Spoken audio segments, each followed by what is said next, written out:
America, Canada আর Mexico মিলে আয়োজন করছে বিশাল এক টুর্নামেন্ট। তো সম্প্রতি যে ড্রটা হয়ে গেল সেটা নিয়ে আজকের এই আলোচনায় আমরা দেখব ঠিক কি অপেক্ষা করছে আমাদের জন্য।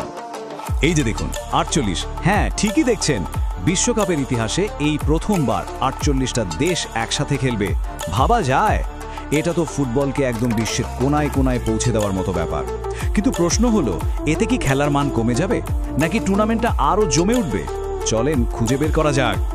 কিন্তু মজার ব্যাপার কি জানেন, এত বড় একটা আয়োজন, এতগুলো দল, তারপরেও ড্র অনুষ্ঠানটা নাকি অনেকের কাছে তেমন জমেনি, বেশ আন্ডারওয়েলমিং বা সাদামাটা লেগেছে।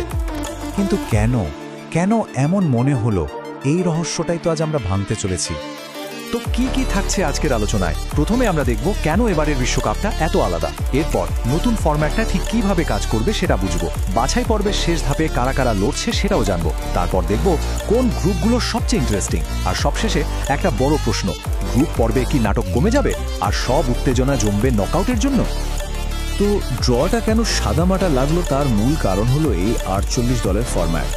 দল বেড়ে যাওয়ায় হয়েছে কি, গ্রুপ পর্বের সেই চিরচেনা উত্তেজনাটাই যেন একটু কমে গেছে।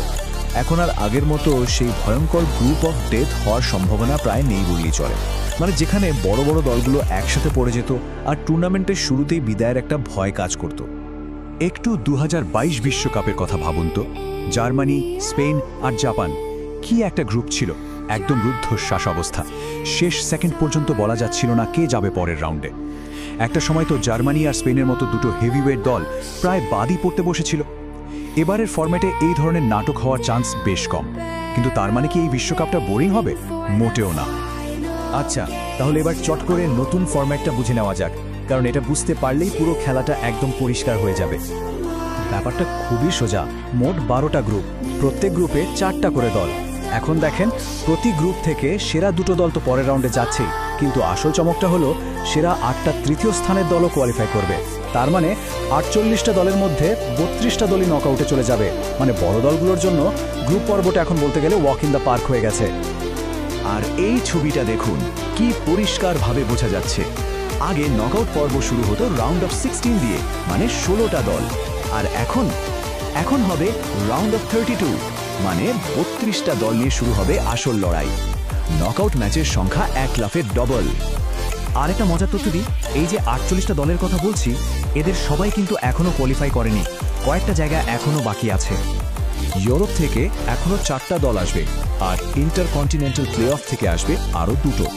মার্চ মাসেই হবে এই প্লে অফ ম্যাচগুলো। তারপরই আমরা বিশ্বকাপের ফাইনাল লাইন আপটা পেয়ে যাব।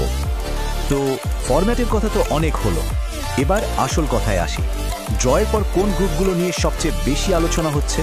কোথায় জমবে আসল খেলা? প্রথমে আসি গ্রুপ সিতে। এখানে আছে ব্রাজিল, মানে সেই চির সবুজ ফেভারিট। আর তাদের সাথে আছে 2022 বিশ্বকাপের সারপ্রাইজ প্যাকেজ, সেমিফাইনালিস্ট মরক্কো। একদিকে ব্রাজিলের সাম্বা অ্যাটাক, আরেকদিকে মরক্কোর পাথরের মতো ডিফেন্স। এই ম্যাচটা কিন্তু দারুণ জমবে।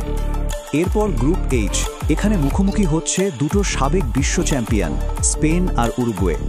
একদিকে স্পেনের সেই বিখ্যাত পাসিং ফুটবল, মানে টিকি টাকা, আর অন্যদিকে উরুগুয়ের লড়াকু, হার না মানা মনোভাব। ট্যাকটিক্যালি এটা একটা অসাধারণ ম্যাচ হতে চলেছে। তবে আমার মতে সবচেয়ে বড় স্টোরি লাইনটা লুকিয়ে আছে গ্রুপ আইতে। এখানে আছে গতবারের রানার্স আপ ফ্রান্স, আফ্রিকার পাওয়ার হাউস সেনেগাল, আর তাদের সাথে আছে নরওয়ে। আর নরওয়ে থাকা মানেই একটা সম্ভাব্য লড়াইয়ের ইঙ্গিত। ফ্রান্স বনাম নরওয়ে, মানে কিলিয়ান এমবাপে বনাম আর্লিং হালান্ড।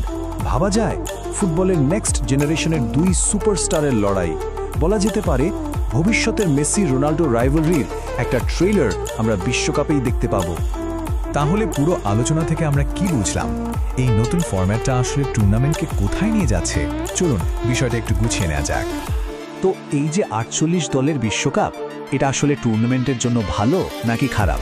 এর আসল প্রভাবটা কি হবে? প্রথম কথা হলো, গ্রুপ পর্বে বড় দলগুলোর বিদায় নেওয়ার ঝুঁকি অনেক কমে গেছে। ওই যে গ্রুপ অফ ডেথের টেনশন, সেই স্নায়ুক্ষয়ী নাটক, ওটা হয়তো এবার আর তেমন দেখা যাবে না।